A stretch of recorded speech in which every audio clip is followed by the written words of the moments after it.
श्रीविष्णुकवचस्तोत्रम् शान्ताकारं भुजगशयनं पद्मनाभं सुरेशं विश्वाकारं गगनसदृशं मेघवर्णं शुभांगं लक्ष्मीकान्तं कमलनयनं योगिहृदयानगम्यं वन्दे विष्णुं भवभयहरं सर्वलोकैकनाथं। पूर्वतो मां हरिः पातु पश्चाक्री च दक्षिणे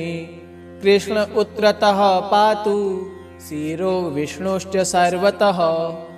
ऊर्ध्वमानन्दकृत् पातु अधस्ताच्छाङ्गभृत् सदा पादौ पातु सरोजाङ्घ्रि जङ्घे पातु जनार्दनः जानुनी मे जगन्नाथः उरु पातु त्रिविक्रमः गुह्यं पातु हृषीकेशः पृष्ठं पातु ममावयः पातु नाभिं ममानन्तः कुक्षिं राक्षसमर्दनः दामोदरो मे हृदयं वक्षः पातु नरकेशरी करोमि कालियारातिः भुजो भक्तार्तिभञ्जनः कण्ठं कालाम्बुदश्यामः स्कन्दो मे कंसमर्दनः नारायणो व्यान्नासां मे कर्णो केशिप्रभञ्जनः कपोले पातु वैकुण्ठो जिह्वां पातु दयानिधिः आस्यं दशासि हन्ताव्यात् नेत्रे मे हरिलोचनः भ्रुवो मे पातु भूमिशो ललाटं मे सदाच्युतः मुखं मे पातु गोविन्दः शिरो गरुडवाहनः मां शेषशायी सर्वेभ्यो व्याधिभ्यो भक्तवत्सलः पिशाचाग्निज्वरेभ्यो मापभयोऽवतु वामनः सर्वेभ्यो दुरितेभ्यश्च पातु मां पुरुषोत्तमः। इदं श्रीविष्णुकवचं सर्वमङ्गलदायकं सर्वरोगप्रशमनं सर्वशत्रुविनाशनं। पूर्वतो मां हरिः पातु पश्चाक्री च दक्षिणे कृष्ण उत्तरतः पातु शिरो विष्णुश्च सर्वतः ऊर्ध्वमानन्दकृत् पातु अधस्ताच्छाङ्गभृत् सदा पादौ पातु सरोजाङ्घ्रि जङ्घे पातु जनार्दनः जानुनी मे जगन्नाथः उरु पातु त्रिविक्रमः गुह्यं पातु हृषीकेशः पृष्ठं पातु ममावयः पातु नाभिं ममानन्तः कुक्षिं राक्षसमर्दनः दामोदरो मे हृदयं वक्षः पातु नरकेशरी करोमि कालियारातिः भुजो भक्तार्तिभञ्जनः कण्ठं कालाम्बुदश्यामः स्कन्दो मे कंसमर्दनः नारायणो व्यान्नासां मे कर्णो केशिप्रभञ्जनः कपोले पातु वैकुण्ठो जिह्वां पातु दयानिधिः आस्यं दशासि हन्ताव्यात् नेत्रे मे हरिलोचनः भ्रुवो मे पातु भूमिशो ललाटं मे सदाच्युतः मुखं मे पातु गोविन्दः शिरो गरुडवाहनः मां शेषशायी सर्वेभ्यो व्याधिभ्यो भक्तवत्सलः पिशाचाग्निज्वरेभ्यो मापभयोऽवतु वामनः सर्वेभ्यो दुरितेभ्यश्च पातु मां पुरुषोत्तमः। इदं श्रीविष्णुकवचं सर्वमङ्गलदायकं सर्वरोगप्रशमनं सर्वशत्रुविनाशनं। पूर्वतो मां हरिः पातु पश्चाक्री च दक्षिणे कृष्ण उत्तरतः पातु शिरो विष्णुश्च सर्वतः ऊर्ध्वमानन्दकृत् पातु अधस्ताच्छाङ्गभृत् सदा पादौ पातु सरोजाङ्घ्रि जङ्घे पातु जनार्दनः जानुनी मे जगन्नाथः उरु पातु त्रिविक्रमः गुह्यं पातु हृषीकेशः पृष्ठं पातु ममावयः पातु नाभिं ममानन्तः कुक्षिं राक्षसमर्दनः दामोदरो मे हृदयं वक्षः पातु नरकेशरी करोमि कालिया रातिः भुजो भक्तार्तिभञ्जनः कण्ठं कालाम्बुदश्यामः स्कन्दो मे कंसमर्दनः नारायणो व्यान्नासां मे कर्णो केशिप्रभञ्जनः कपोले पातु वैकुण्ठो जिह्वां पातु दयानिधिः आश्यं दशासि हन्ताव्यात् नेत्रे मे हरिलोचनः भ्रुवो मे पातु भूमिशो ललाटं मे सदाच्युतः मुखं मे पातु गोविन्दः शिरो गरुडवाहनः मां शेषशायि सर्वेभ्यो व्याधिभ्यो भक्तवत्सलः पिशाचाग्निज्वरेभ्यो मापभयोऽवतु वामनः सर्वेभ्यो दुरितेभ्यश्च पातु मां पुरुषोत्तमः इदं श्रीविष्णुकवचं सर्वमङ्गलदायकं सर्वरोगप्रशमनं सर्वशत्रुविनाशनं पूर्वतो मां हरिः पातु पश्चाक्री च दक्षिणे कृष्ण उत्तरतः पातु शिरो विष्णुश्च सर्वतः ऊर्ध्वमानन्दकृत् पातु अधस्ताच्छाङ्गभृत् सदा पादौ पातु सरोजाङ्घ्रि जङ्घे पातु जनार्दनः जानुनी मे जगन्नाथः उरु पातु त्रिविक्रमः गुह्यं पातु हृषीकेशः पृष्ठं पातु ममावयः पातु नाभिं ममानन्तः कुक्षिं राक्षसमर्दनः दामोदरो मे हृदयं वक्षः पातु नरकेशरी करोमि कालिया रातिः भुजो भक्तार्तिभञ्जनः कण्ठं कालाम्बुदश्यामः स्कन्दो मे कंसमर्दनः नारायणो व्यान्नासां मे कर्णो केशिप्रभञ्जनः कपोले पातु वैकुण्ठो जिह्वां पातु दयानिधिः आश्यं दशासि हन्ताव्यात् नेत्रे मे हरिलोचनः भ्रुवो मे पातु भूमिशो ललाटं मे सदाच्युतः मुखं मे पातु गोविन्दः शिरो गरुडवाहनः मां शेषशायि सर्वेभ्यो व्याधिभ्यो भक्तवत्सलः पिशाचाग्निज्वरेभ्यो मापभयोऽवतु वामनः सर्वेभ्यो दुरितेभ्यश्च पातु मां पुरुषोत्तमः इदं श्रीविष्णुकवचं सर्वमङ्गलदायकं सर्वरोगप्रशमनं सर्वशत्रुविनाशनं पूर्वतो मां हरिः पातु पश्चाक्री च दक्षिणे कृष्ण उत्तरतः पातु शिरो विष्णुश्च सर्वतः ऊर्ध्वमानन्दकृत् पातु अधस्ताच्छाङ्गभृत् सदा पादौ पातु सरोजाङ्घ्रि जङ्घे पातु जनार्दनः जानुनी मे जगन्नाथः उरु पातु त्रिविक्रमः गुह्यं पातु हृषीकेशः पृष्ठं पातु ममावयः पातु नाभिं ममानन्तः कुक्षिं राक्षसमर्दनः दामोदरो मे हृदयं वक्षः पातु नरकेशरी करोमि कालिया रातिः भुजो भक्तार्तिभञ्जनः कण्ठं कालाम्बुदश्यामः स्कन्दो मे कंसमर्दनः नारायणो व्यान्नासां मे कर्णो केशिप्रभञ्जनः कपोले पातु वैकुण्ठो जिह्वां पातु दयानिधिः आश्यं दशासि हन्ताव्यात् नेत्रे मे हरिलोचनः भ्रुवो मे पातु भूमिशो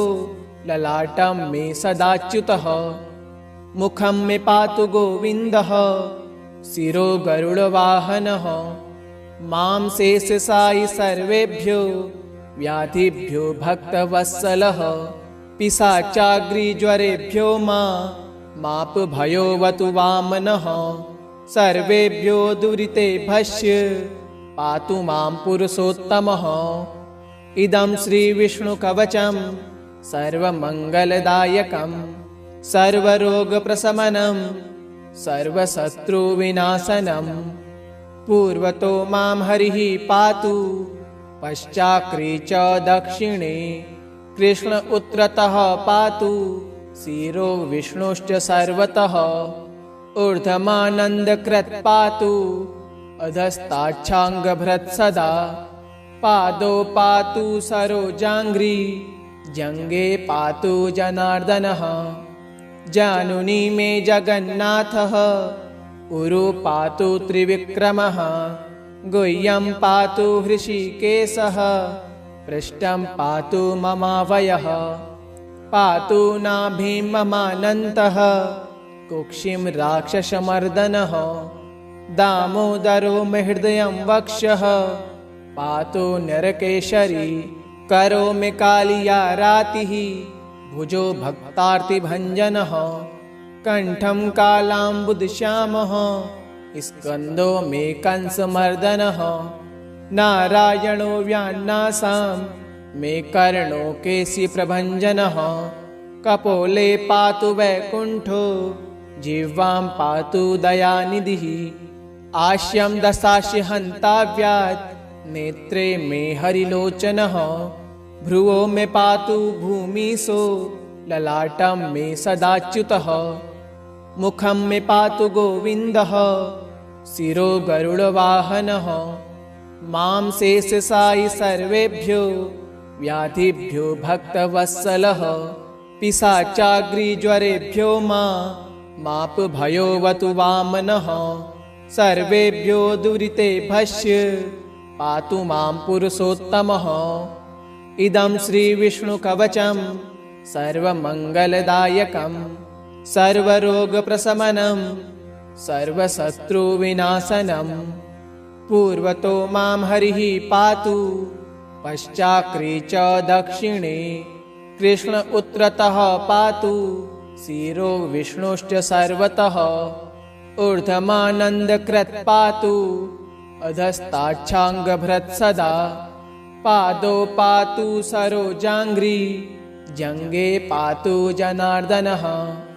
जानुनी मे जगन्नाथः उरु पातु त्रिविक्रमः गुह्यं पातु हृषीकेशः पृष्ठं पातु ममावयः पातु नाभिं ममानन्तः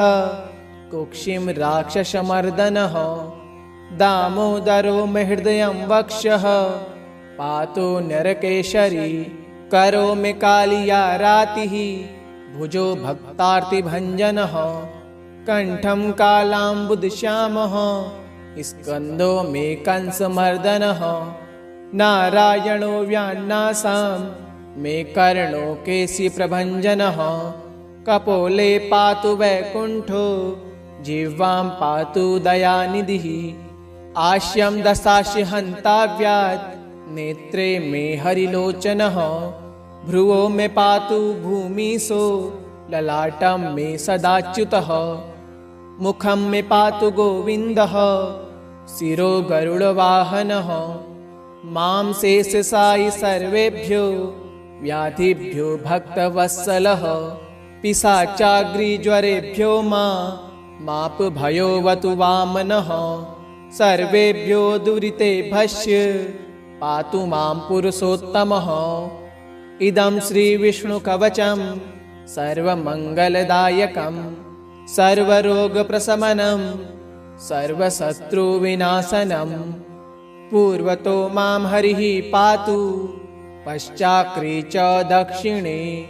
कृष्ण उत्तरतः पातु शिरो विष्णुश्च सर्वतः ऊर्ध्वमानन्दकृत् पातु अधस्ताच्छाङ्गभृत् सदा पादौ पातु सरोजाङ्घ्रि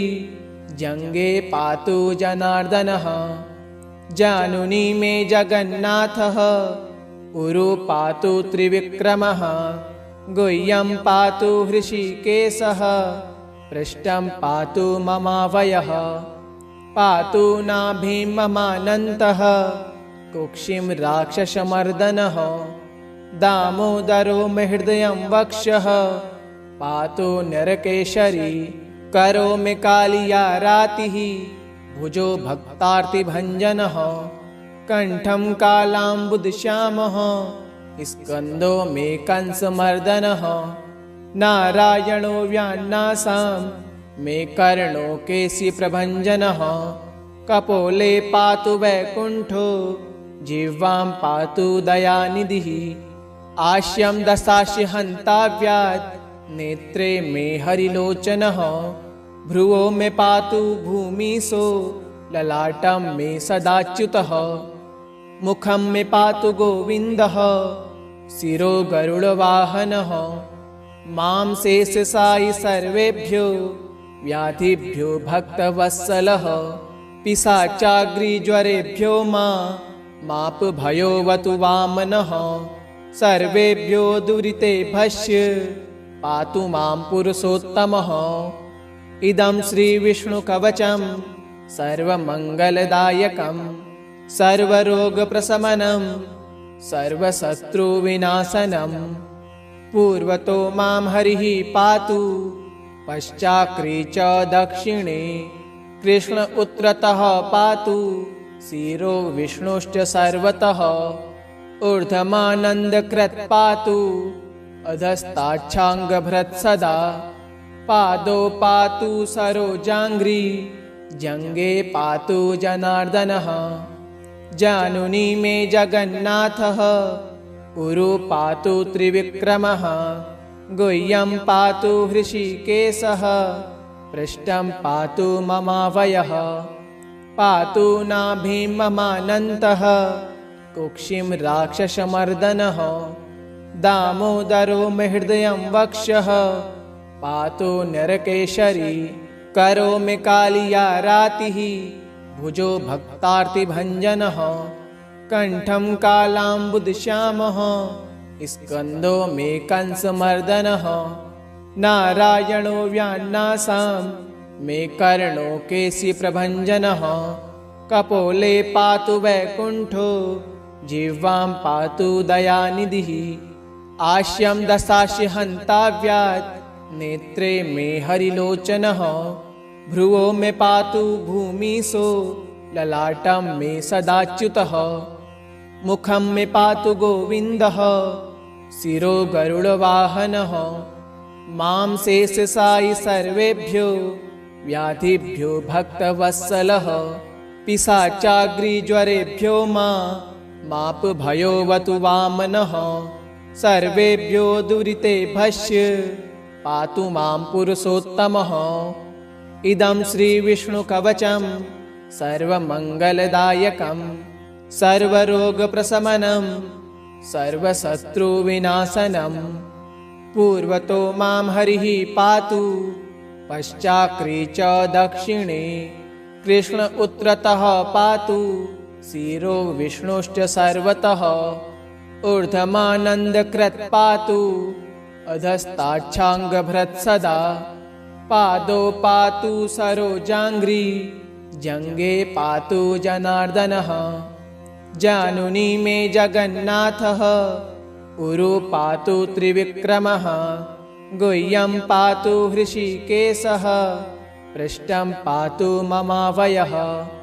पातु नाभिं ममानन्तः कुक्षिं राक्षसमर्दनः दामोदरो मे हृदयं वक्षः पातु नरकेशरी करोमि कालिया रातिः भुजो भक्तार्तिभञ्जनः कण्ठं कालाम्बुदश्यामः स्कन्दो मे कंसमर्दनः नारायणो व्यान्नासां मे कर्णो केशिप्रभञ्जनः कपोले पातु वैकुण्ठो जिह्वां पातु दयानिधिः आश्यं दशासि हन्ताव्यात् नेत्रे मे हरिलोचनः भ्रुवो मे पातु भूमिशो ललाटं मे सदाच्युतः। मुखं मे पातु गोविन्दः, शिरो गरुडवाहनः। मां शेषशायी सर्वेभ्यो व्याधिभ्यो भक्तवत्सलः। पिशाचाग्निज्वरेभ्यो मापभयोऽवतु वामनः। सर्वेभ्यो दुरितेभ्यश्च पातु मां पुरुषोत्तमः। इदं श्रीविष्णुकवचं सर्वमङ्गलदायकं, सर्वरोगप्रशमनं, सर्वशत्रुविनाशनं। पूर्वतो मां हरिः पातु, पश्चाक्री च दक्षिणे। कृष्ण उत्तरतः पातु, शिरो विष्णुश्च सर्वतः। ऊर्ध्वमानन्दकृत् पातु, अधस्ताच्छाङ्गभृत् सदा। पादौ पातु सरोजाङ्घ्रि, जङ्घे पातु जनार्दनः। जानुनी मे जगन्नाथः, उरु पातु त्रिविक्रमः। गुह्यं पातु हृषीकेशः, पृष्ठं पातु ममावयः।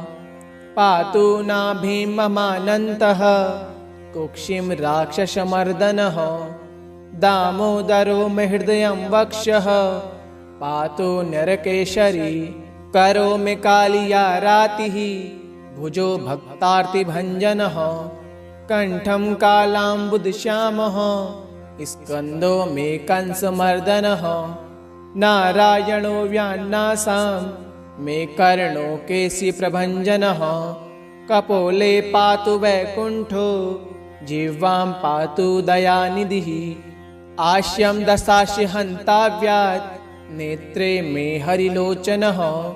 भ्रुवो मे पातु भूमिशो, ललाटं मे सदाच्युतः। मुखं मे पातु गोविन्दः, शिरो गरुडवाहनः।